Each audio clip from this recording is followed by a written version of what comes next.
L'artiste est libre, son esprit vagabonde entre ici et là. Il est le chaman des temps modernes, un lien vers l'humanité, un lien vers la spiritualité. Artiste peintre d'atelier, je glisse malgré moi vers ce quotidien indésirable qu'on appelle routine. Il est temps de changer cela, de délaisser le confort de mon intérieur à la recherche de l'inspiration. Je ne puis plus longtemps ignorer l'appel de la nature. Équipé de mon carnet de croquis et d'un crayon de graphite, je décide de sortir de mon atelier à la découverte de l'immensité naturelle qui se tient face à moi. Je suis Nadège Christophe et je pars à l'aventure, crayon en main.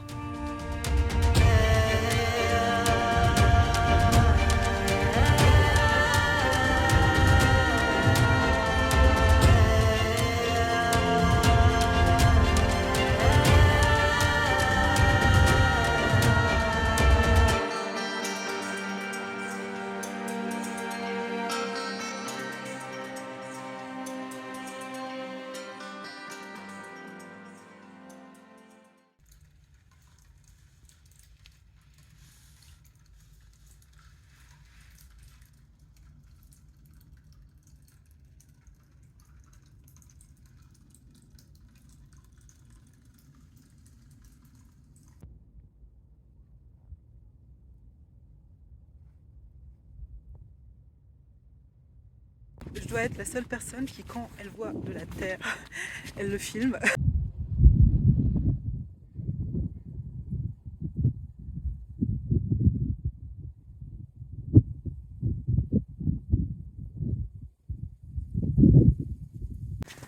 Alors, que je vous explique. J'ai revu ma façon de filmer lorsque je pars pour vlogger en extérieur. Il se trouve qu'à l'origine, je filmais avec une GoPro qui me permettait d'éviter de risquer de mouiller mon matériel, qui était assez léger, mais petit à petit, je me suis rendu compte que je pouvais faire encore plus léger que ça. Je pouvais transporter moins de matériel que ça, parce que j'avais la GoPro, j'avais la perche, j'avais également les batteries de rechange de secours pour la GoPro. J'ai aussi mon téléphone qui me sert de GPS pour me repérer, qui me sert aussi pour appeler bien entendu, et toutes les autres fonctionnalités. Je prends des photos ou des vidéos pour Instagram grâce à mon appareil photo. Et au final, je commence à accumuler pas mal de choses et je me dis comment faire encore plus léger que ce que j'avais déjà de léger à l'origine pour une expérience de promenade, de balade, de randonnée qui est encore plus plutôt agréable que ce qu'elle est déjà. Ça me permet d'alléger ce que j'ai dans le dos, même si vous allez me dire une batterie de GoPro c'est pas ce qui pèse le plus lourd, mais c'est l'accumulation de ce petit matériel là qui fait que le sac petit à petit vient à peser de plus en plus lourd. Je vous montre ce que je suis en train de voir, c'est vraiment magnifique. Ça fait vraiment une arche qui m'accueille et qui m'invite à rentrer à l'intérieur de son domaine naturel avec des couleurs dans l'arbre qui sont encore une fois des complémentaires adjacentes, vert, orange, un peu d'ocre et les ombres des arbres. C'est vraiment très très joli. Je vous laisse admirer, mais encore une fois, ça ne rend pas aussi bien à l'écran qu'en vrai. Donc c'est une invitation à se rendre dans cette nature.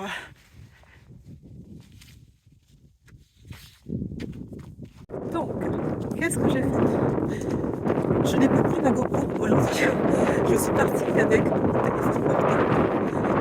Je n'ai qu'un seul outil pour tout faire. C'est un peu stressant parce qu'on se dit, alors ce que je disais c'est que le portable me servait quand même d'un moyen d'urgence et ça me permet de me repérer, etc., d'appeler s'il y a besoin. Et c'est vrai que j'évitais de trop le sortir pour éviter de le casser.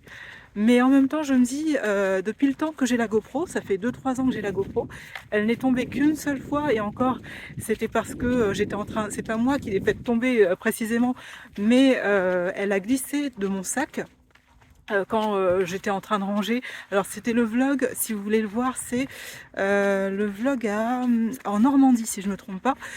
Et j'avais filmé avec mon drone les plages de Normandie et ces plages de galets, bien entendu. Et quand j'ai rangé mes affaires, il y a la GoPro qui est sortie de mon sac et qui est tombée à une très faible distance en fait, hein, réellement qu'à 10-20 cm du sol. Donc dans d'autres circonstances, il faut se dire que si c'était tombé sur l'herbe ou autre, peut-être qu'il n'y aurait rien eu. Mais là, vu que c'était des galets, forcément, eh bien, il y a l'écran qui s'est brisé. L'objectif en plus, l'objectif avant qui s'est brisé. Alors je vous dis pas la frayeur que j'ai eue. Et finalement, bien heureusement, ce que j'avais fait, c'est que j'avais mis des protections écran. Donc une sorte de, je sais plus comment ça s'appelle, une sorte de faux verre qui se place par-dessus. Le kit doit coûter 20 € au total, mais ça valait le coup finalement puisque ça a protégé mon objectif. L'objectif d'une GoPro, bon bah si je l'ai plus, bah, je peux plus filmer quoi. Et donc c'était cette mésaventure là qui a fait que je me suis dit heureusement que j'avais une GoPro et pas un téléphone portable à ce moment-là. Mais du coup, le téléphone portable, en général, soit il est dans ma main, mais avec ma main, j'ai une sorte de petite lanière qui me permet de le tenir, ou alors il est dans ma poche ou dans une pochette, autre, etc. Donc, en faisant très attention, je devrais pouvoir éviter de l'abîmer. J'ai déjà fait cette longue ligne droite juste derrière moi, aucune trace de civilisation.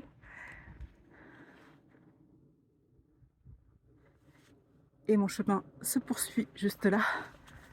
Alors pour l'instant, j'ai toujours pas vu de balisage pour les randonneurs. Alors j'ai vu qu'ils indiquaient qu'attention, il y a des randonneurs, etc. pour les cyclistes, enfin pas pour les cyclistes, mais pour les usagers de la route en général. Mais je n'ai pas vu de marquage en fait. Et c'est vrai que sans l'application Géoportail, que je vous ai déjà présenté dans les précédentes vidéos, je n'aurais pas su que ce coin-là existait. Donc quelquefois, franchement, ça vaut le coup de regarder un peu sur internet, de savoir, il y a des petits fruits dans les arbres, des petits fruits tout rouges, trop loin pour vous montrer, mais par terre, c'est jonché de petites baies. Et donc grâce à cette application Géoportail, ça m'a permis de trouver cet endroit-là super paisible. Alors là, je ne me suis pas faite avoir. Je suis partie super tôt. Dès le réveil, je suis partie. J'ai enfilé mes chaussures et c'est parti. Donc d'où je suis jamais très bien coiffée dehors. Mais au final, ça me permet de profiter de ces instants où je suis toute seule à l'extérieur, où il n'y a personne, très peu de promeneurs. Il y a peut-être quelques promeneurs de chiens, mais ça c'est normal, hein, c'est physiologique. Il faut bien que les chiens se soulagent à un moment donné. Mais c'est tout, c'est tout. Donc, si vous êtes à la recherche de sérénité et comme moi là, ben en fait, partez beaucoup plus tôt de chez vous pour faire des promenades, pour faire des balades. N'attendez pas les heures de pointe où il va y avoir tout le monde et finalement l'effet que vous recherchez, c'est-à-dire l'effet de zénitude, etc., etc., eh bien vous allez un peu le manquer. Il va peut-être y être. Ah, chemin de randonnée, c'est bon. Je vois le marquage. Donc c'est bien par là. Et du crottin de cheval. Voilà, super beau plan sur le crottin de cheval. Ça c'est vraiment très important. Donc si votre but c'est plus de vous évader et de faire abstraction un peu de toute cette agitation extérieure, j'ai qu'un conseil à vous donner, c'est vraiment d'éviter dans vos promenades et vos sorties les zones à forte activité, les zones où il y a beaucoup de circulation, les zones où il y a beaucoup de monde. Et pour éviter le monde, bien entendu, puisque bon, le territoire n'est pas extensible, eh bien il va falloir y aller à des moments où il y a moins de monde, c'est-à-dire tôt le matin, vers les horaires du repas et en fin de soirée éventuellement. Éventuellement, j'aime pas trop en fin de soirée en général, mais moi c'est plus tôt le matin ou juste après, peut-être vers midi à peu près. Donc hop, c'est parti, j'y vais. Et là, je suis sûre d'être un peu plus sereine et un peu plus paisible. Là, j'entends le chant d'un coq. C'est vraiment super. Mais vous allez dire que ça fait très, enfin celle qui veut pas trop se mêler à la société, etc. Et très associable, très... Non, non, je vous assure. En général, quand je suis en société, il y a des moments que je peux apprécier, pas trop non plus, hein, pas trop d'agitation, mais je sais aussi que mon corps a besoin de récupérer ainsi. Autant on va avoir besoin d'une récupération physique pour le sportif, celui qui va faire du sport, il va devoir reposer son corps parce que les muscles, les tendons, etc. ont été très sollicités. Mais autant celui qui, dans une journée d'agitation, de travail ou autre, va avoir besoin de calme pour pouvoir se régénérer aussi au niveau mental. Donc pour certaines personnes, ça va être peut-être plus présent que d'autres, mais en général, je pense que c'est vraiment un besoin vital, un besoin humain. Si on ne le fait pas, il y a petit à petit, je ne sais pas si c'est Freud qui disait que tout le monde est névrosé, mais la névrose va être plus importante chez les gens qui vont un peu moins faire attention à tous ces petits aspects-là. Oh, ah, je suis en hauteur. Oh, en plein milieu de campagne, on retrouve des voitures brûlées, quoi. Donc si vous cherchez une voiture dont l'immatriculation est inconnue,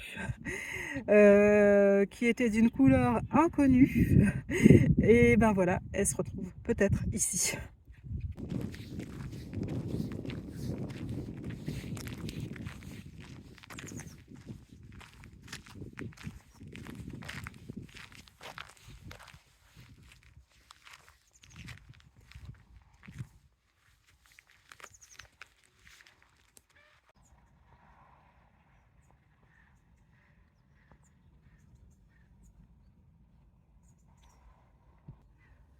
Regardez les couleurs qui vont bien ensemble. Des couleurs complémentaires qui se rajoutent naturellement. C'est pour ça qu'on aime bien ces couleurs.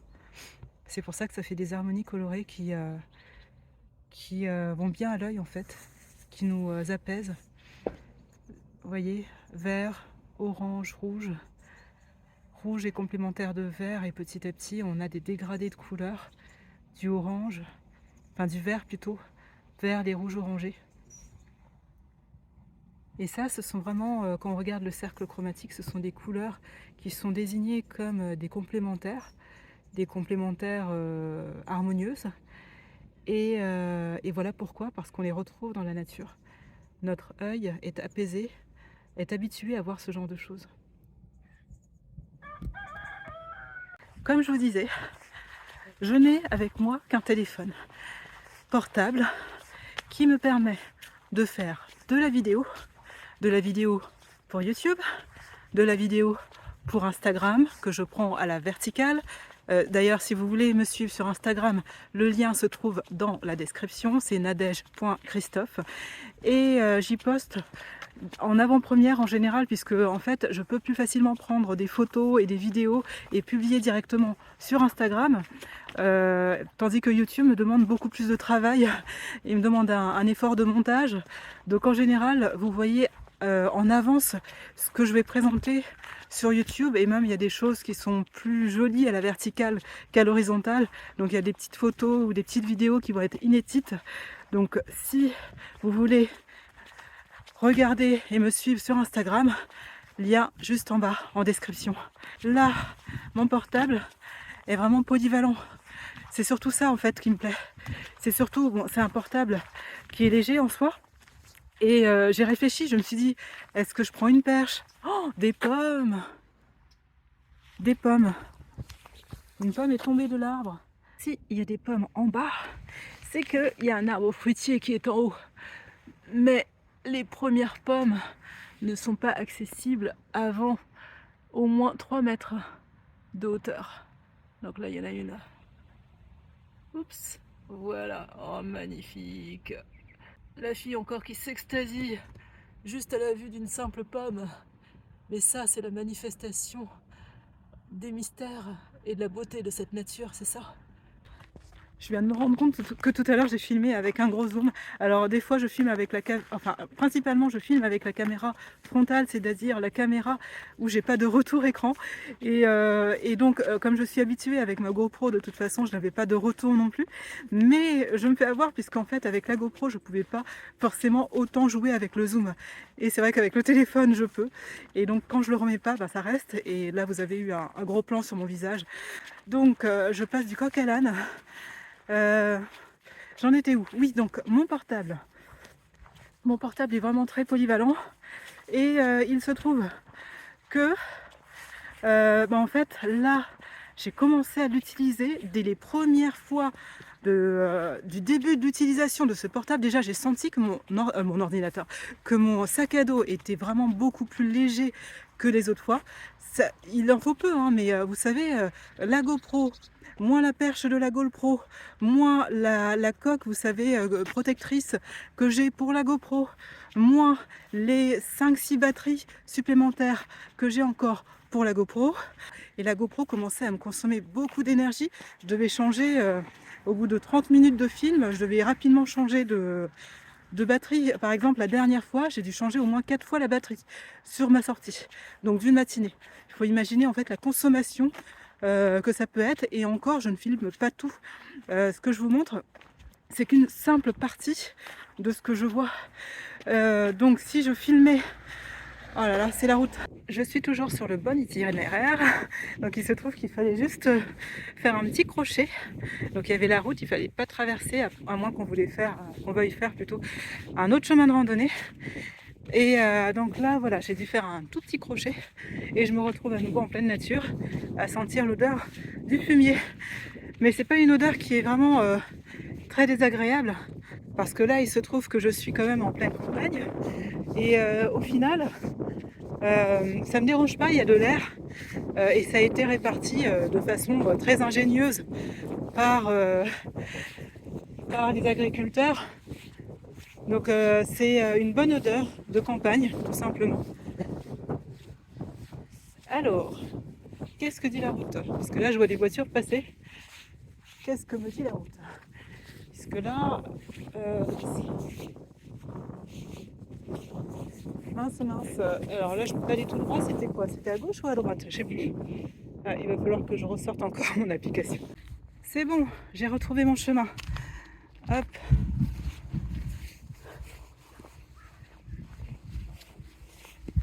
Bonjour monsieur. Quand je suis arrivée, j'ai cru que c'était une vraie personne qui était là-bas. Ils ont fait un épouvantail, mais avec moderne quoi, avec un vélo, avec un casque, etc. Ça fait vraiment illusion.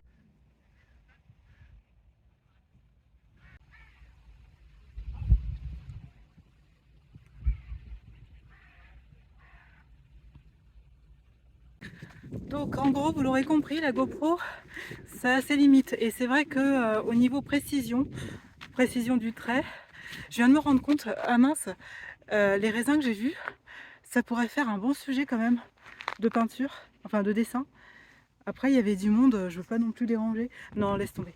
Je vais continuer. Mais c'est vrai que j'ai vu des beaux raisins très appétissants. Et ça aurait été bien de les... Ah, j'hésite. Il y avait les fermiers en fait qui étaient pas loin et je veux pas trop déranger non plus. Qu'est-ce que je fais? Je ne sais pas. Après, je vais peut-être tomber sur d'autres choses. Là, c'est vrai que j'ai avancé, donc je vais pas faire machine arrière.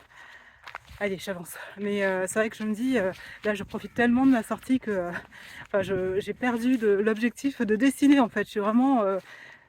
là, je suis en admiration devant ce paysage-là, qui est vraiment magnifique. Et donc, ce que je disais, oui, donc la GoPro, vous l'aurez compris, c'est plus vraiment une solution, une superbe solution, pour moi en tout cas. Et sans compter, oui, en fait c'est ça qui m'a fait me souvenir que j'avais pas dessiné ce que j'aurais peut-être pu dessiner. C'est que au niveau précision, notamment lorsqu'on essaye de filmer de près, donc il y a un petit flouté qui est léger, mais moi je le vois. Et c'est vrai qu'on voit de façon un peu moins précise ce que je suis en train de faire par exemple lorsque je dessine. Je me suis dit pourquoi pas. Je me suis un peu renseignée sur les possibilités de filmer avec un téléphone portable. Il se trouve que ça se fait de plus en plus. Il y a pas mal de personnes qui sont sur YouTube qui utilisent un téléphone portable pour pouvoir filmer leurs aventures, pour pouvoir filmer tout simplement, faire de la vidéo. Et faut se dire que maintenant, avec les nouvelles technologies, les téléphones portables n'ont pas grand chose à envier à de bons appareils photo. C'est pour ça d'ailleurs que j'avais changé mon appareil photo. Je comptais à l'origine prendre un appareil grand angle, ça monte un peu, je suis un peu essoufflée, c'est normal. Je comptais à l'origine prendre un objectif grand angle pour mon réflexe, mais l'inconvénient du réflexe, c'est qu'il est très lourd. Et je me suis dit, est-ce que ça vaut le coup? Puisque du coup, comme il est lourd, on le prend moins souvent avec nous. Comme il est lourd, on a plus tendance à le prendre que dans des sorties d'exception, des grands voyages ou autres. Et au final, il reste tout le temps, on le sort très peu. Et moi, c'était pas le but. Je me suis dit, qu'est-ce que je sors le plus lorsque je suis en balade ou lorsque je suis en sortie, lorsque je fais du tourisme? C'est mon téléphone portable quand même. Et là, il fallait trouver, parce que mon téléphone portable ancien arrivant en fin de vie, je l'avais depuis 5 ans et il commençait à plus tenir. Donc tenir la batterie, ou il y avait pas mal de bugs aussi. Et donc j'ai réfléchi pour un appareil qui pouvait faire de la photo, de la très belle photo, de la photo grand angle. Comme ça m'évitait d'acheter un objectif grand angle qui est excessivement cher pour une utilisation une fois dans l'année, quoi. C'est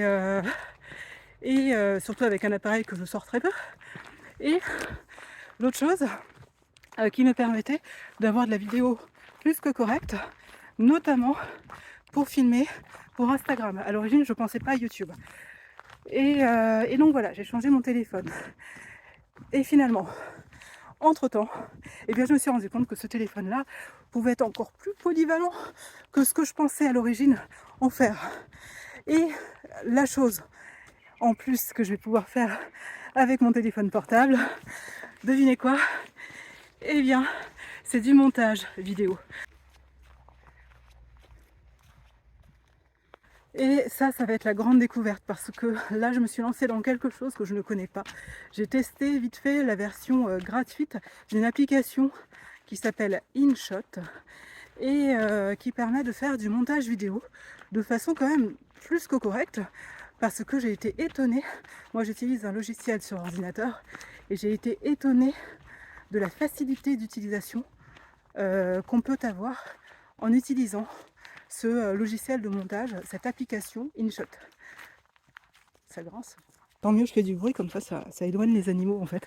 C'est pas pour rien que je parle exprès un peu fort, mais là de ce côté-ci, il y a eu un peu de bruit, une sorte de grincement. Alors vu que je ne vois pas de barrière, j'imagine que c'est un petit animal.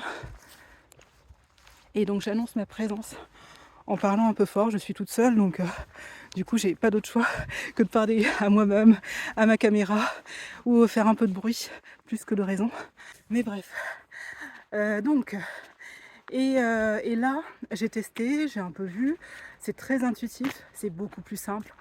Et on a encore une fois le même outil, celui qu'on utilise pour filmer, c'est le même qui va nous servir également pour pouvoir créer du montage, de la vidéo longue. Donc là, la vidéo que je fais, je ne suis pas sûre de réussir à la monter. Voilà, c'est vraiment tout nouveau. Et moi j'utilisais en fait à l'origine un logiciel de montage vidéo sur ordinateur. Mais vous savez quoi, la dernière vidéo, mais je pensais que ça allait être beaucoup plus rapide que ça. Et la dernière vidéo, j'ai mis bien plusieurs jours à finir quelque chose, parce que des fois, ça vous le savez pas, mais c'est des travers du montage. En gros, quand vous montez une vidéo, il y a des vidéos qui vont être super simples à monter. Ça veut dire des vidéos où vous n'aurez que de A à Z en fait une même vidéo. Donc vous tournez, vous actionnez la caméra, et puis en fait la durée de la vidéo, c'est la durée du tournage, donc de A à Z, sans avoir à arrêter la caméra. Par contre, il va y avoir des vidéos qui vont être un peu plus complexes. Les vidéos que je monte sont plus complexes, parce que vous aurez des petits morceaux qui sont à coller. Vous aurez aussi de l'image, des photos qui vont être incrustées. Vous aurez aussi de la musique. Vous avez aussi tiens, un générique. Il y a plein de petites choses qui vont se rajouter. Tiens, vous allez contrôler un peu le son, etc. etc. Et là, dès que vous avez un petit morceau qui va s'enlever, qui va se perdre parmi la masse des autres petits morceaux. Alors par moment, par exemple, celui que j'ai fait dernièrement, eh bien en fait, je crois que j'ai 90 rushs. Les rushs, ce sont des séquences de vidéos que vous filmez et que vous arrêtez. Quand vous appuyez sur une caméra et que vous arrêtez, ça c'est un rush. Et donc j'ai 90 rushs à coller en quelque sorte. Et si je me trompe à un moment donné, parmi ces 90 rushs là, s'il y en a un qui, au lieu de se retrouver au début de la scène, je vais le mettre, alors là je cherche une indication, c'est bon, il y a l'indication que je suis sur la bonne voie ici. Si à un moment donné il y a un rush par exemple qui devait se retrouver en début et avec une fausse manip parce que je suis allée un peu trop vite, je ne me suis pas rendu compte, il y a la souris qui a glissé ce rush là en fin de vidéo ou en milieu de vidéo, et bien clairement j'ai plus qu'à tout refaire. Et ça je m'en rends compte en général quand j'ai exporté l'intégralité du fichier. Donc une exportation de vidéo, c'est tout simplement la conversion de tous vos petits rushs, en fait, tous vos petits morceaux de vidéo, la conversion en une vidéo unique. Et ça, en fonction de la longueur de la vidéo, ça peut prendre énormément de temps. Donc par exemple, des fois, ça m'arrive de laisser toute une nuit le logiciel charger la vidéo, exporter la vidéo. Il y a une fois, j'avais 7 heures de chargement par exemple.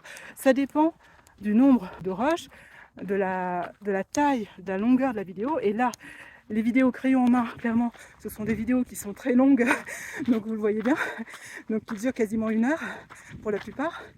Et donc voilà, ça met du temps. Il va falloir aussi voir si la vidéo doit être compressée, si elle est trop volumineuse. Donc ça aussi, ça fait travailler le logiciel, ça fait travailler l'ordinateur, donc ça prend plus de temps. Et comme je le dis assez souvent, mon ordinateur, c'est une vieille machine, quoi. Je l'ai depuis 10 ans. Faut imaginer, ça tient bon. C'est pour ça que je ne change pas. J'ai un esprit qui est assez écolo et on utilise les affaires jusqu'à ce qu'on ne puisse plus, quoi. Mais tant qu'il fonctionne, j'utilise, même s'il est lent. C'est pas grave. Mais par contre, ça se rajoute. Et au final, plutôt que la dernière vidéo que j'ai montée, mais c'était une horreur, parce que justement il y a ces petits rushs, là je parle de ça parce que j'ai vécu cette expérience il n'y a pas si longtemps de ça encore. Il y a des petits rushs qui se sont mélangés, et puis trouver quand une vidéo est complètement finie, à quel moment ça s'est planté, là c'est une horreur. Donc là l'exportation de cette vidéo, j'ai dû en faire 2, mais il y en a d'autres, ça va être 6, 7 fois, pas forcément pour les mêmes raisons, parce que une fois ça va être ah tiens le son me plaît pas, il faut que j'augmente un peu le son, tiens là il y a un petit bruit bizarre, je vais l'enlever, tiens là la luminosité elle est pas terrible, donc voilà. Et en fait les gens ne pensent pas que la vidéo c'est vraiment un gros travail, si on le fait correctement, si on le fait version vidéaste, version cinéaste presque, eh bien ça prend beaucoup de temps. Et donc tout ça pour dire que je vais essayer l'application InShot qui est beaucoup plus simple, beaucoup plus intuitive et qui a un bon rendu. Je ne vais pas dire que je ne vais pas pouvoir faire exactement tout ce que je faisais sous ordinateur, mais je pense que la qualité est quand même très très correcte pour ce que c'est, pour un petit logiciel qui se met sur un simple téléphone portable.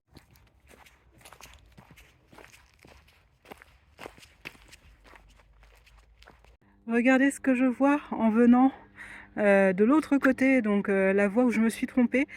Donc voilà, le chemin de grande randonnée, un nouveau chemin de grande randonnée qui tourne à droite. L'autre c'était un petit chemin de randonnée, c'est un autre itinéraire.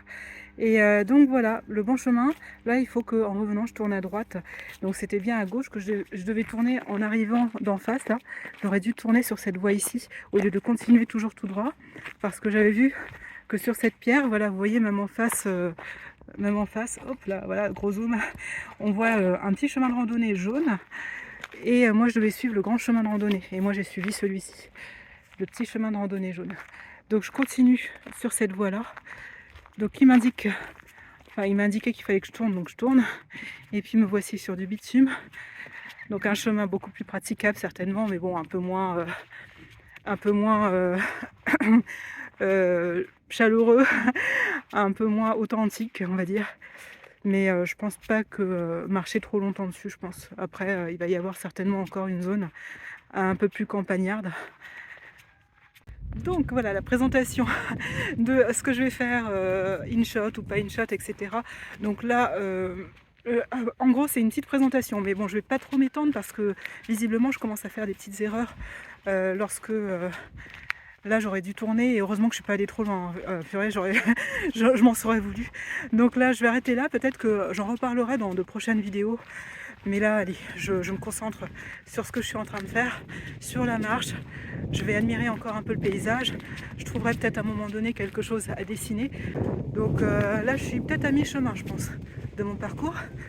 Et le tout, c'est de trouver petit à petit quelque chose qui me convienne pour pouvoir dessiner. C'est aussi pour ça que je sors.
Vous pouvez pas savoir à quel point je suis vraiment heureuse de me retrouver dans ce lieu-ci. Je pensais pas que c'était aussi beau. Quand j'ai regardé sur la carte, je savais qu'il y avait des plaines, je savais qu'il y avait un morceau de forêt, mais je pensais pas que c'était aussi romantique, vous savez, cette vision là du soleil qui passe à travers les branches, cette association entre campagne, enfin vraiment ce côté champêtre avec tout plein d'animaux qu'on croise, bon certes des animaux classés comme domestiques parce qu'il y a des poules, il y a des vaches, etc. etc. C'est vraiment une superbe journée, et donc du coup ce que j'ai décidé, plutôt que de faire le petit tour, je vais continuer, je vais me rajouter un peu de distance puisque je m'arrête beaucoup, je flâne, je m'assois, je continue, je profite, et en gros j'ai envie de faire durer ce temps-là qui est vraiment magique, et je veux pas que ça s'arrête en fait.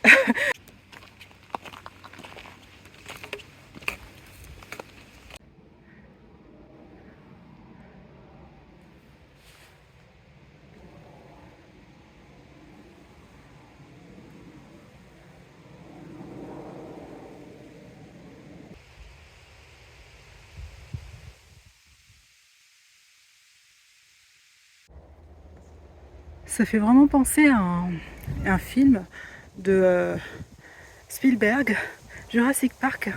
On a vraiment des fougères qui sont super hautes et qui sont étendues.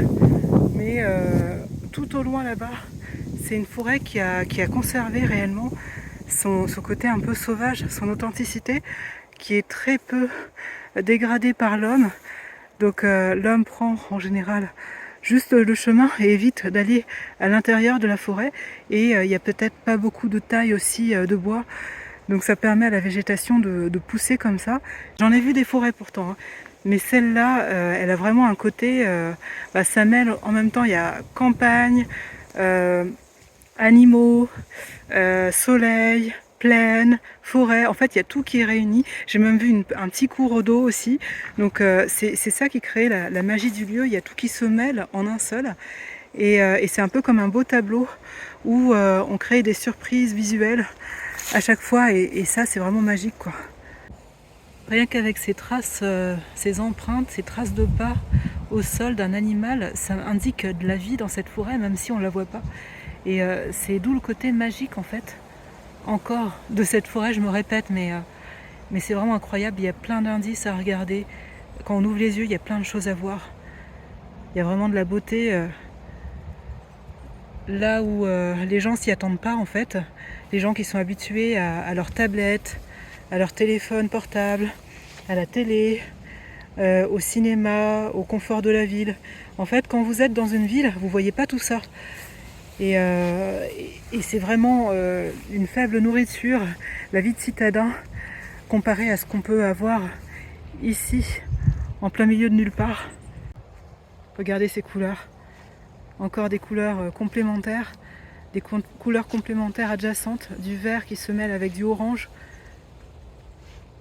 Ce sont des couleurs qui s'opposent mais qui se mêlent et qui forment une harmonie ensemble. Et ça ne fait qu'un seul à force. C'est ça qu'il faut rajouter dans vos tableaux. Hein, c'est ça. C'est de l'harmonie, colorée, visuelle, de la surprise. C'est tout ça. En arrivant, je tombe sur une pelade. Alors, je sais pas si c'est un animal qui a mué ou un animal qui s'est fait attaquer. Mais en gros, quand on regarde, enfin, voilà, il y a plein de poils par terre, mais il n'y a pas d'animaux morts hein, dans le coin. Ça sent correct, ça sent la forêt normale. Donc ça m'a un peu interpellée. Donc est-ce que c'est une mue ou est-ce que, enfin une mue, une sorte, quand les animaux ont trop chaud en fait, ils perdent un peu de poils, mais il y en a quand même beaucoup d'un coup. Mais c'est vraiment, c'est pas synthétique, hein, ça se voit, c'est vraiment du vrai, il y a même des mouches qui se mettent dessus. Il y a une mouche qui est dessus là. Hop, qui bouge à peine.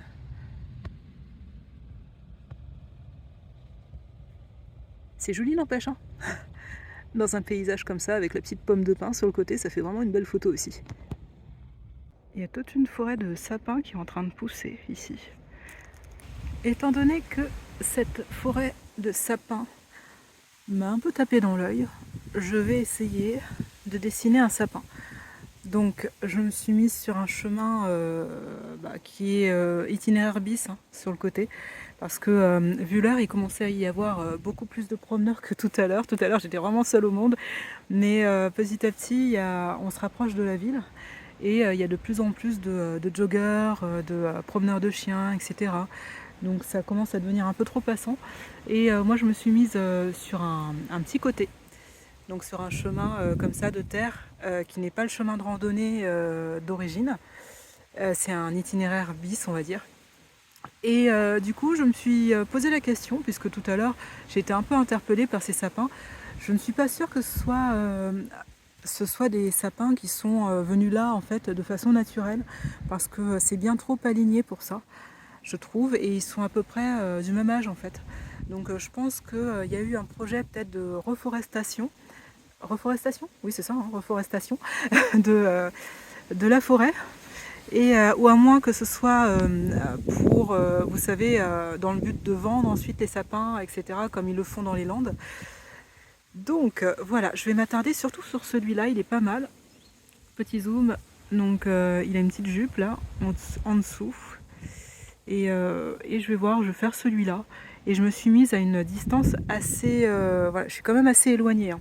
Mes expériences précédentes m'ont bien montré qu'il valait mieux se mettre quand même en retrait du sujet à peindre et à dessiner plutôt que trop près, puisque sinon on a tendance à vouloir faire trop de détails. Donc du coup je me suis mise à bonne distance, à peu près à 100 mètres de mon sujet à dessiner. Et c'est parti, j'espère ne pas mettre trop de temps, donc j'espère faire du croquis rapide comme la dernière séance. Au moins je vais dessiner juste l'essentiel, le mouvement du sapin, la physionomie du sapin, sans trop rentrer dans le détail.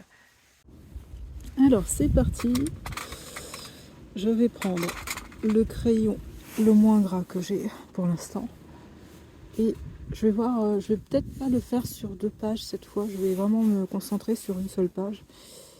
Donc on va dire qu'il est à peu près, alors je sais pas si je représente peut-être un bout de chemin. Donc en fait il faudrait le mettre légèrement comme ça. Ici, il y a peut-être autre chose.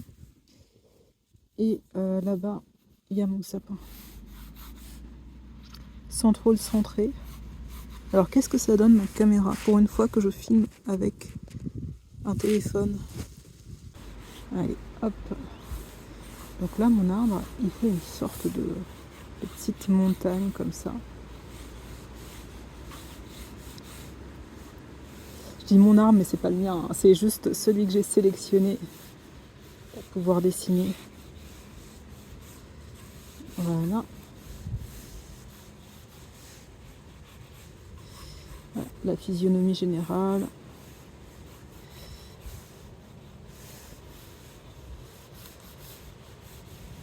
Donc là, les branches qui ont tendance plutôt à monter comme ça. Donc, j'essaye de représenter le mouvement comme je peux, sans trop faire de détails. Je sais pas si vous avez remarqué, mais moi, je suis vraiment pas du tout dessinatrice trop pointilleuse en fait, dessinatrice scientifique, celle qui va s'attarder de trop sur des petites choses dès le début.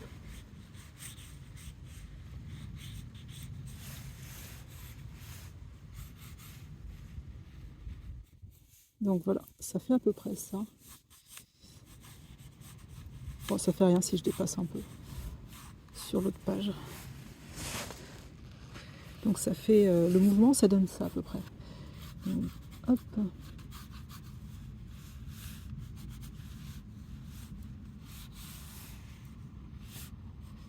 Voilà, le mouvement de l'arbre. Et comme c'est un jeune arbre, il n'a pas beaucoup de branches. Et ça peut être une difficulté, ça. Parce que on ne peut pas forcément le représenter trop en ombre et en lumière, comme on ferait pour des arbres classiques, avec plein de feuilles de partout.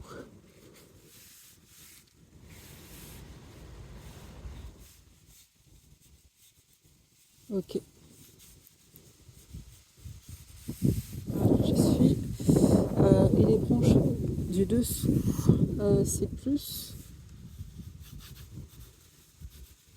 comme ceci. Donc je veux laisser nu ça.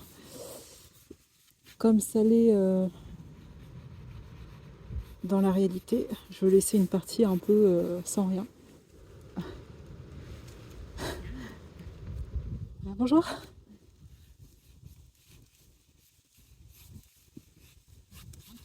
Ah oui, ça fait du bien. Bonne journée, merci. Bon, je m'y attendais pas, mais il y avait la dame qui est passée, à mon avis. Elle cherche aussi la même tranquillité que moi, je pense, quand elle part sur des petits chemins itinéraires bis avec son petit chien. Un chien de berger. Et le fait d'avoir un téléphone portable, ça fait moins je parle toute seule en fait. Ça fait plus, bon, le portable étant un outil de communication aussi, donc ça fait un peu moins celle qui parle à sa GoPro ou celle... Il y a un petit côté caméra un peu pas prétentieux, mais bon, vous voyez ce que je veux dire, quoi. Celle qui se filme, qui fait un peu trop de selfies, bon, voilà. Pas très humble. C'est vraiment... Mais c'est vrai qu'avec un téléphone, quand on parle, ça passe mieux, j'ai l'impression. Donc c'est l'avantage encore du téléphone. Quand je pars dans mes randonnées et que je me filme, c'est vrai que c'est cet atout-là, cet avantage-là, j'ai moins ce sentiment de parler. Et la GoPro est plus discrète aussi, donc mon portable, il a une coque assez voyante. Donc les gens voient que je parle à mon téléphone, quoi. Et maintenant, c'est de plus en plus courant quand les gens ont un téléphone, des fois avec des oreillettes, on a l'impression qu'ils parlent tout seuls, mais non, on sait très bien qu'ils ont certainement une oreillette ou autre. Mais après, moi, je tiens mon téléphone à l'horizontale et non à la verticale, donc...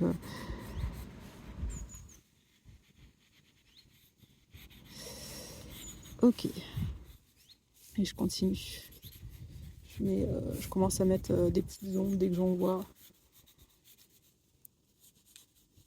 Et ça, c'est le côté... Enfin, j'avoue que là, j'ai passé cette étape où je stresse quand les gens passent et pour voir ce que je fais. Puisque clairement, je sais à quelles étapes de dessin je suis. C'est vrai que les gens, quand ils arrivent, ils ne savent pas du tout. Et ils se disent oh bon bah il y a encore un peu de travail quand même, hein, ou alors elle doit débuter. Voilà, mais il faut vraiment pas avoir cette appréhension-là. Si vous en avez une, ça sert à rien de penser à ça. Parce que les gens qui vont regarder par-dessus l'épaule, en général, ils vont être bienveillants, quoi. Et après, je peux être là dans un but purement populaire, sans forcément être artiste, dessinatrice, pro et compagnie, sans qu'on connaisse mon niveau. C'est aussi ça qui fait que on est... enfin, faut pas se sentir honteuse ou honteux d'aller dessiner à l'extérieur. D'une part, ça vous fait du bien, parce que vous partez, vous aérez l'esprit, et dans des paysages magnifiques. Enfin, j'espère pour vous en tout cas, que vous sélectionnerez des belles balades. Et d'autre part, ça vous entraîne en plus au dessin, de le faire sur le vif comme ça. Ça permet d'avoir un autre regard sur le monde, une vision un peu plus 3D quand on dessine, plutôt que de faire d'après photo. Donc c'est vraiment important d'entraîner son œil à la vue du volume pour dessiner et pas tout le temps faire d'après photo, notamment quand on commence, quand on débute. Après, quelqu'un qui est habitué, donc moi ça fait tellement longtemps que je dessine, ça fait prétentieux quand je dis ça, je sais, mais c'est la réalité en fait, hein. Ça fait longtemps que je dessine, j'ai passé mes classes, on va dire, du dessin. J'ai été dans des ateliers où j'ai croqué des modèles vivants en mouvement et compagnie. Donc j'ai fait vraiment pas mal de choses en fait, juste avant. Et ce qui fait que je sais que je peux passer une longue période à dessiner que d'après photo, mais je garde en mémoire cette mémoire, je sais pas, naturelle que l'on a petit à petit. À force de dessiner les choses, on arrive à les reproduire sans forcément les regarder, ou en regardant la photo, on les adapte. Parce qu'on sait que non, là, c'est pas très naturel, tiens, on va changer la courbe, on va revoir un peu ces courbes de perspective, et on va faire en fonction de ce que l'on sait, en fait, de cet objet en particulier, de ce modèle en particulier. Donc voilà, mais quelqu'un qui débute en dessin, quelqu'un qui est encore un peu hésitant, c'est quand même bien de s'entraîner au dessin en extérieur, ou à la peinture si vous aimez peindre à l'extérieur. Et d'après modèle, c'est mieux. C'est mieux, c'est mieux. Alors entre-temps, j'ai un peu avancé, je réalise une sorte de sol sur lequel repose cet arbre.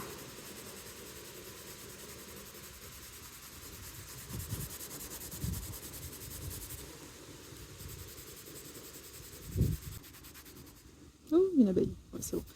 Elle est partie. Hop.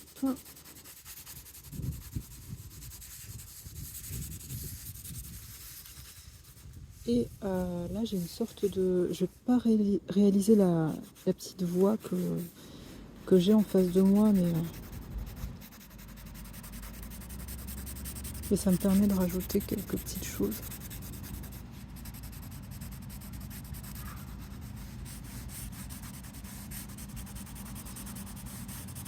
En fait, le fait de mettre un élément dans son contexte, même si on réalise un minimum de son contexte, hein, on n'est pas obligé de tout mettre, ça permet de savoir de quoi on parle.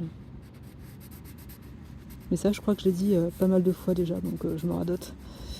Mais le fait de créer un sol, de faire une sorte de petit chemin comme je suis en train d'essayer de faire, ça permet de montrer que cet arbre n'est pas arrivé comme ça de nulle part, quoi. Qu'il est vraiment sur un petit chemin de randonnée.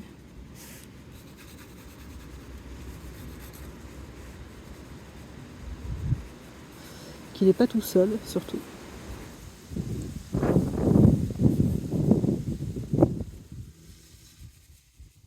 Et qu'il y a d'autres choses à voir. C'est une invitation à voyager, c'est une invitation à regarder ce qu'il y a plus loin, ce qu'il y a à côté,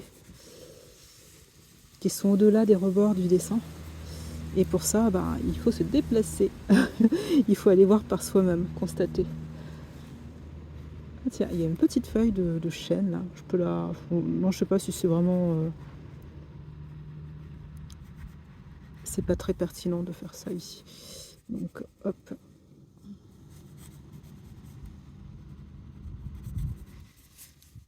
Voilà. Donc un peu de végétation et qui permet de montrer aussi que l'arbre n'est pas tout près. C'est pas un zoom sur l'arbre, c'est vraiment. Et qui permet aussi de montrer, alors j'arrête pas de dire et qui, mais là j'y pense petit à petit à chaque fois, et ça permet aussi de donner une échelle à cet arbre, de montrer qu'il est grand, grâce à la petite végétation là sur le devant. Juste pour vous montrer le pouvoir des ombres et des lumières, dès qu'on rajoute, là j'ai pris mon crayon HB, donc un peu plus gras que le précédent qui est un 2H, et dès qu'on rajoute un peu plus de foncé, petit à petit, l'arbre prend une nouvelle dimension. Puisqu'il y a plusieurs niveaux de gris petit à petit qui se côtoient. Donc ça commence à créer une sorte de volume. Et ça, ce volume, on peut le faire à l'infini. Là, moi, j'ai pris que 2-3 crayons. Mais on peut, si on prend le temps, si on passe du temps dessus, renforcer les volumes à chaque fois. C'est ce que font les dessinateurs et peintres hyper réalistes. Surtout des dessinateurs qui font ça. Les peintres avec la couleur, c'est un peu plus dur à faire, ce genre de choses. Et en général, quand on est peintre, on ne s'attarde pas sur du petit détail, du menu détail assez souvent. Donc on essaye de donner réellement une impression. Mais c'est vrai que dessinateur, au bout d'un moment, on peut améliorer à l'infini, un peu comme une photocopieuse. Donc, le tout, c'est juste de trouver le juste milieu entre l'info. Enfin, si quand vous dessinez, vous avez l'impression qu'on voit déjà ce que c'est, à ce moment-là, il faut vous poser la question, est-ce que ça vaut le coup de continuer ? Est-ce que ça vaut le coup d'essayer de préciser encore et encore et encore ? Puisque c'est pas rare des fois que vous découvrez que tiens, il y a quelque chose, ah ça marche bien ça. Et donc finalement, vous continuez. Et en continuant, en fait, au début ça passe, mais après ça fait charger. Et finalement, vous dites, ah non, c'était mieux avant. Et puis voilà, et c'est là que vous dites, soit vous abandonnez, soit vous gommez, vous refaites. Et donc, c'est vrai que quand on sait dessiner, il y a toujours ce côté-là où il faut faire attention à pas trop en mettre, à pas trop en rajouter. Rester toujours dans une démarche artistique qui est de représenter quelque chose un peu sorti d'un rêve en fait, un souvenir, voilà, un souvenir, et non une photo. Et ça, c'est la grande difficulté, surtout quand on débute le dessin.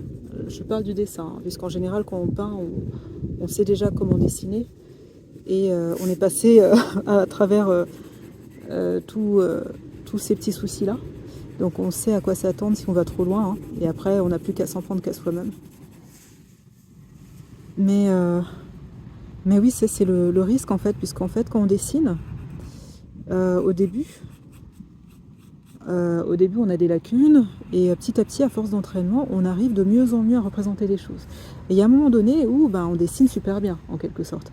Mais sauf que si on ne s'arrête pas, à un niveau de dessin, on va dire, si on sait dessiner le détail, il n'y a plus besoin de dessiner le détail, en quelque sorte. Où il faut apprendre à choisir quel détail on représente.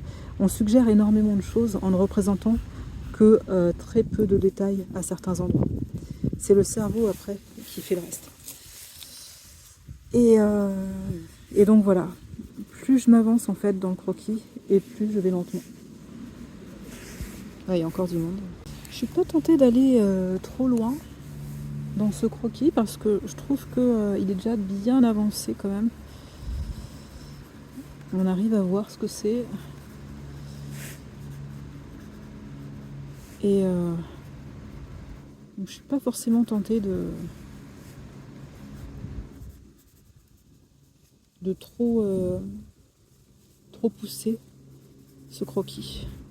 Oups, là, j'ai fait des vagues bizarres. Hop, je vais retirer un peu ça. Et donc, ce que je vais faire, c'est que je ne vais pas tarder à m'arrêter là et à poursuivre ma petite balade. Mais je dis petite, mais en fait, là, ça fait déjà... alors, il est quelle heure? Je sais pas quelle heure il est. Je peux pas regarder si l'écran travaille. Si. Il est 11 h. Et dites-vous que je suis partie. Il était à peu près 7 h le matin. Donc j'ai pris la voiture, bien entendu, temps de trajet, etc. J'ai commencé réellement ma randonnée vers 7 h 40 à peu près. Et puis là, il est 10 h. Donc bien sûr ponctué de pauses, de machin. Voilà, c'est pas que je marche tout le temps. Quand je dis 10 heures enfin 10 heures. Quand je dis 7 heures. Donc ça fait 8, 9, 10, 11, 3h20 que je suis dehors. Mais ça veut pas dire que je marche depuis 3h20. Ça veut dire surtout que je flâne. Je pense que c'est un chemin de randonnée qui peut se faire en moins de 2 heures, je pense. Mais je ne saurais pas parce que je flâne, voilà, tout simplement. Après, vous m'auriez vu plutôt, j'arrêtais pas d'enlever, remettre mon kawaii parce que au soleil ça va, mais après, dès qu'on est à l'ombre, il fait frais. Donc voilà, je m'arrêtais très souvent. Je mettais en t-shirt, kawaii, puis après les bâtons, allez, à sortir, tiens, j'ai besoin de moucher le nez, allez, on sort le mouchoir, enfin voilà, vraiment comme les enfants, quoi, vous voyez, toujours un truc. Mais en fait, j'ai pris mon temps surtout, et je marche pas non plus comme une débile. Je marche vraiment, je prends le temps d'apprécier le paysage, c'est surtout ça. Oh, c'est quoi ça? Une mouche qui tourne autour de mes oreilles. Donc là, je mets un peu de mouvement sur ce terrain là, voilà, on voit que c'est dans ce sens qu'on peut aller.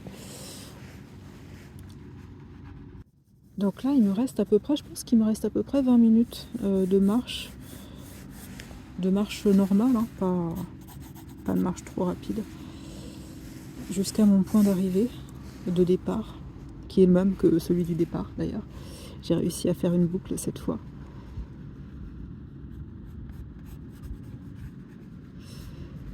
Et donc, voilà, je vais pas tarder à m'arrêter. C'est toujours quand je dis ça que je continue à regarder, tiens, il y a encore un truc ici que j'ai pas fait, tiens, je peux faire ci, ça, etc. Et non, il est vraiment temps. Alors, je vais rajouter peut-être un peu de pierre noire à certains endroits, mais il est vraiment temps de lâcher les crayons.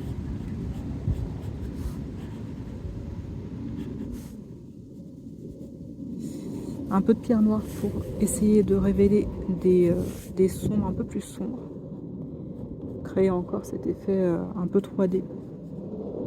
Et cette fois-ci, la pierre noire, j'ai pris un 4B, puisque j'avais l'impression que le pierre noir 2B ne mettait pas beaucoup de pigments, donc je devais un peu appuyer pour en avoir. Donc je vais voir, je vais tester le 4B, si ça va ou si ça va pas. C'est certainement quelque chose que j'aurais du mal à enlever si jamais je me trompais. Mais bref, si on ne teste pas, on ne peut pas savoir non plus hein, ce qui convient ou ce qui ne convient pas d'utiliser. Donc voilà, je suis obligée d'utiliser et d'essayer surtout mon matériel. Voilà. Ok. Allez, on va s'arrêter puisque à force de trop en mettre, ça devient moins beau à force. Ça c'est le truc que je vous avais dit, à force de trop en rajouter, à force de trop entrer dans le détail, ça devient plus quelque chose un peu plus scientifique, on va dire, un croquis d'architecte quoi, et un peu moins poétique. Donc, allez, on va s'arrêter.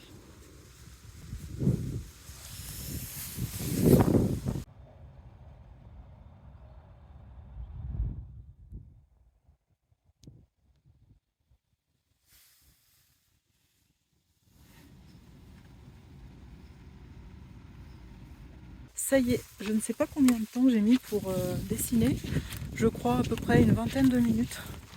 Parce que j'ai pas l'impression d'être resté trop longtemps. Il y a eu entre temps un magnifique arbre quoi. Il y a eu entre-temps un peu de passage, quelques familles, mais des gens vraiment très respectueux, voilà, il n'y a pas eu de soucis particuliers, quoi. Et là, qu'est-ce que je peux dire sur ce croquis-ci? Tout simplement que j'ai adoré. Et plus ça va, plus j'adore mes sorties en fait. Et ça a servi de leçon les anciennes, hein, puisque c'est vrai que quand on est dans un atelier, dans le confort d'un atelier, en gros on prend le temps de faire les choses. Sauf que là, en étant dehors, on va éviter de trop tarder. Le temps est changeant. Là, vous avez vu, il y a un gros nuage, donc il commence à faire un peu plus froid. Donc si j'étais restée un peu trop longtemps, voilà, je l'aurais senti, je pense. Et donc l'objectif quand on est dehors est vraiment différent de celui de quand on est en atelier. Et moi, du coup, je le reprécise, mais quand je suis en extérieur, le but déjà c'est de profiter de ma balade. Ensuite, c'est de dessiner, mais de prendre le mouvement de la chose, du modèle. C'est de prendre l'aspect général et m'obliger à ne pas rentrer dans du petit détail. De prendre que l'information essentielle. Et ça, ce savoir qui va se croiser, cette expérience qui va se croiser avec mon expérience d'atelier, va faire qu'ensuite, quand je vais peindre mes tableaux, ça va être un mélange des deux. Ça va être entre réalisme et poésie, du fait entre l'abstrait et le trait précis, tout simplement. Et donc c'est ce que je cherche à faire, donc à améliorer ce côté-là, puisque moi j'étais trop dans la précision, etc. Et après quand tu fais trop de précision, tu te rends compte que ah bah non, finalement c'était mieux. Donc voilà. Et mon entraînement, bah, c'est ça. C'est de dessiner de façon assez rapide. Alors là, je sais pas si je dois aller tout droit ou si je dois continuer là. Parce que là, je suis pas sur un chemin de randonnée. Regardez sur quoi je tombe au bout du chemin. C'est clairement une impasse. Moi, il y a le GPS qui m'indique de passer par là. Mais le souci, c'est que ça longe la barrière là. Et c'est un risque de me retrouver coincée et qu'il n'y ait pas d'issue de secours pour pouvoir sortir. Et vu que la barrière est quand même très haute, je ne me vois pas du tout l'enjamber et risquer d'abîmer mes vêtements. Donc je ne suis pas encore à ce point là. Donc je vais retourner sur mes pas, je vais reprendre le chemin qui est balisé. Donc ça me fait faire peut-être 600 mètres de plus que ce qui était prévu à l'origine. C'est pas grave. Mais au moins ça m'assure qu'au bout du chemin je pourrai sortir, parce que là j'approche de la fin de ma randonnée et clairement je ne veux pas avoir à faire trop de marches, parce que je me serais trompée à un moment donné. Donc là le but c'est vraiment d'être concentré sur la route et de prendre à chaque fois les bons chemins. Et pour ça, je vais devoir retourner sur le chemin balisé. Ce que je vous disais, c'est que plus ça va, oui, j'ai mes 2 bâtons. Je prends 2 bâtons de randonnée maintenant parce que je trouve que après, il y a un côté qui est privilégié par rapport à l'autre quand je marche. Et du coup après, ça fait balancier. Enfin, du coup, j'ai mal de l'autre côté. Donc je me dis non, il faut quand même rééquilibrer tout ça. Et je prends 2 bâtons maintenant. Voilà, ils sont assez légers, donc ça va, ça me rajoute pas trop de poids au niveau du sac. Mais sinon, ce que j'ai constaté, c'est qu'au fur et à mesure de mes sorties, petit à petit, ça m'obligeait à aller beaucoup plus rapidement, le fait de faire un croquis comme ça, rapide, de sélectionner l'information que je dois représenter et de ne pas tout faire, de ne pas vouloir faire une photocopie de mon sujet. Et ça, c'est vraiment, je trouve que là, c'est la 6e séance. Et en 6 séances, même la dernière fois, le croquis des oies sauvages, c'était vraiment... j'ai adoré. Ah, c'est peut-être par là qu'il faut que... Je pense que le chemin, si je prends ce chemin-là, je risque de tomber de l'autre côté de la barrière. Mais comme c'est pas sûr, je continue sur le chemin de randonnée. Je veux vraiment pas me faire avoir. Et au final, et plus ça va, et plus je change de bras.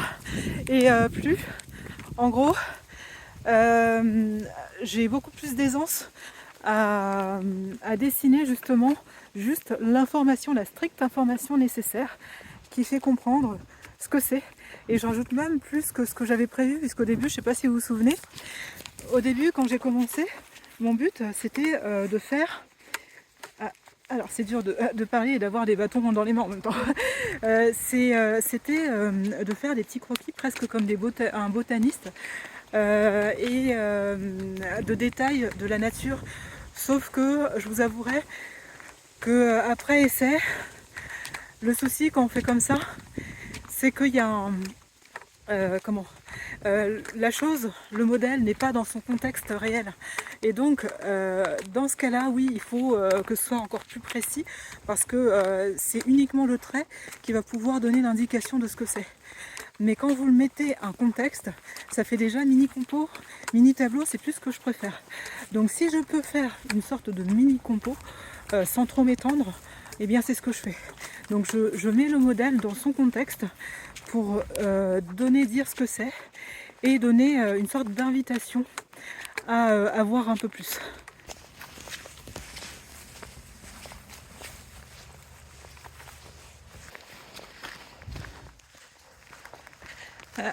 On repasse. Oula. Voilà, c'est là que j'étais assise tout à l'heure et je croquais cet arbre là. Donc ça y est, je reviens sur le grand chemin de randonnée juste en face là-bas. Il y a une intersection. Et l'autre chose aussi, c'est que franchement, j'apprécie de filmer avec un téléphone portable. Vous savez pas à quel point, mais c'est vraiment super pratique, quoi, puisque c'est vraiment ce que j'utilise déjà pour photographier. Ça m'évite d'avoir à sortir le téléphone sans arrêt. Tiens, photo, tiens, je range, tiens, la caméra GoPro où je la mets. C'est vraiment super appréciable et j'ai l'impression que je prends beaucoup plus de rush, beaucoup plus de vidéos que ce que je faisais avec la GoPro. Donc là, le grand challenge, ça va être de faire le grand montage de cette vidéo, voir si ça me prend beaucoup de temps ou si c'est facile à faire. Donc là je tourne à droite, ici. Et voilà, le grand challenge ça va être surtout ça, quoi, de réorganiser la vidéo. Et avant de faire la suivante, les bâtons. Oui, donc ça va être de réorganiser toute la vidéo, de faire un montage un peu comme ceux que je fais habituellement. Et sur le portable, en sachant que la mémoire d'un portable est limitée, donc faut pas que je tarde avant la prochaine sortie. Donc voilà, prochain challenge pour moi. Là, ce signe ici, ça veut dire qu'on suit le bon chemin de grande randonnée, quand c'est blanc et rouge. Et en bas, c'est orange, c'est un chemin équestre, donc il ne faut pas confondre, il y a des couleurs. Quand c'est jaune, c'est encore un chemin de randonnée. Mais là, du coup, ce chemin-là en orange, il ne faut pas le suivre puisque c'est plus le chemin pour les équidés. Donc le chemin de randonnée, c'est soit blanc et rouge, soit jaune et rouge, soit jaune ou soit blanc par exemple, mais l'orange c'est une couleur pour les autres pratiques, donc il y a aussi des couleurs pour les VTT. Donc voilà, faut pas se tromper, quand on est à pied, c'est blanc et rouge. Après on peut suivre les autres itinéraires, mais ils sont peut-être moins intéressants à regarder. Je pense qu'à pied on voit quand même beaucoup plus de choses. Regardez, voilà ce que je voulais éviter en fait en prenant les grands chemins de randonnée. Il y a un grand groupe comme ça d'une vingtaine de personnes juste devant moi. Et c'est clairement ce genre de choses que je veux éviter.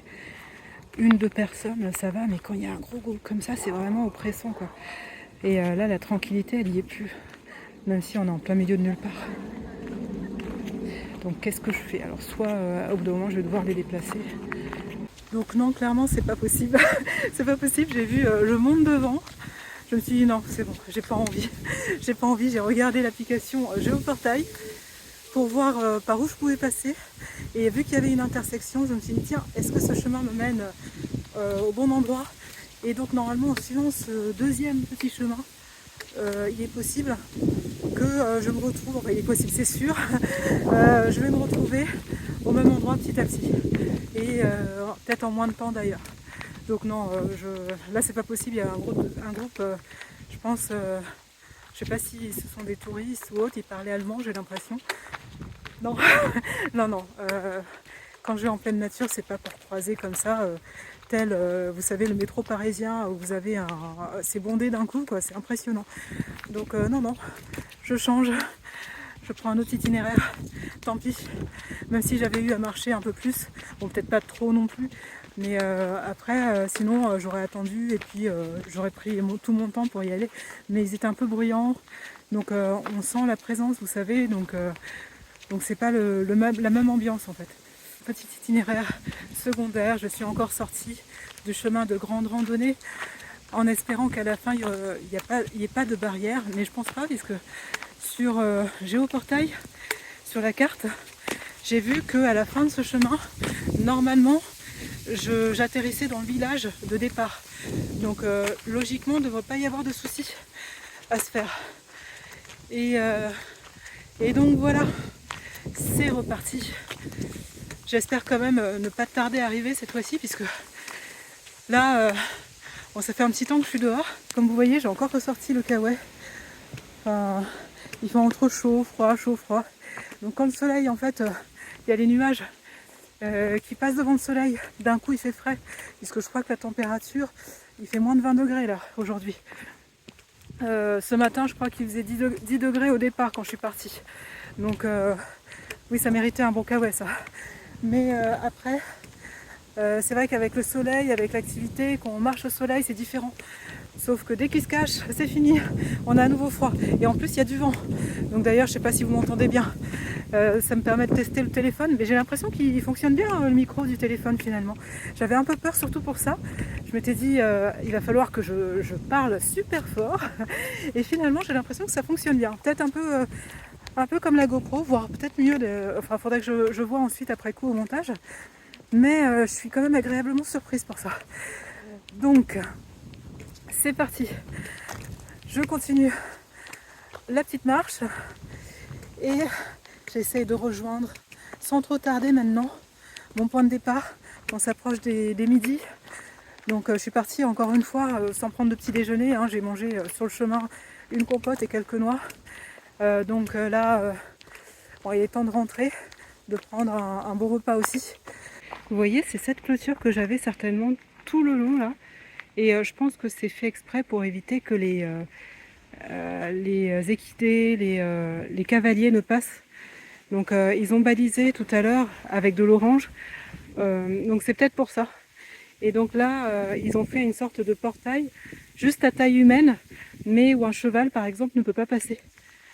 Donc, et sinon tout le reste, c'est vraiment du barbelé, quoi. C'est de la clôture. Bon, voilà, faut pas s'y frotter quand même. Hein. Allez, hop, je passe juste en dessous. Et ça va, je n'ai pas de gros sac. Donc c'est passé.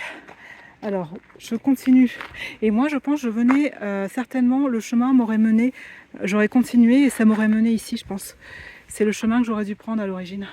Donc si, j'aurais pu sortir à l'origine, mais ça m'aurait mis un gros coup de stress, je pense, tout le long, jusqu'à découvrir que oui, enfin, je peux sortir.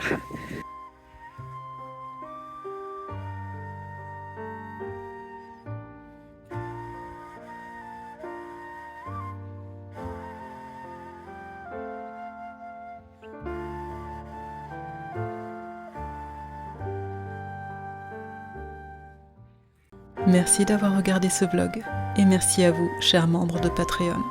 Si vous avez apprécié cet épisode, je vous serai reconnaissante de le manifester grâce à un pouce levé ou un commentaire. Ces petites attentions ne paraissent rien, mais font toujours plaisir. Si vous n'êtes pas abonné, peut-être pourriez-vous l'envisager. Pour ma part, je vous retrouve prochainement pour de nouvelles aventures, crayon en main.